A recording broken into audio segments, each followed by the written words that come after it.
காலிக் கோப்பை. அழகான காட்டில் ஒரு புத்த மடம் இருந்தது.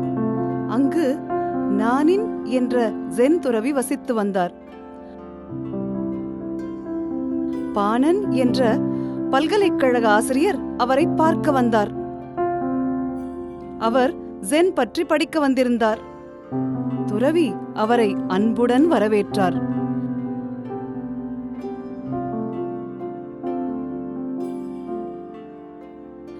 பேச்சு தொடங்கியது.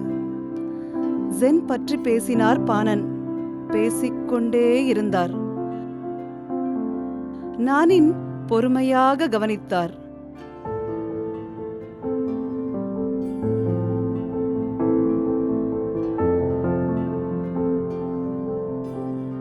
தேநீர் தயாராக இருந்தது. தேநீரை கோப்பையில் ஊற்றினார் நானின்.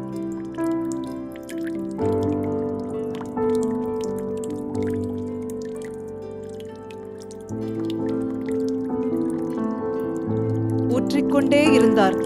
நிரம்பி வழிந்தது. தொடர்ந்து ஊற்றினார்.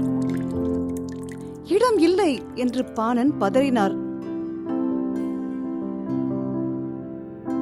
நீயும் இப்படித்தான் நிரம்பி வழிகிறாய்.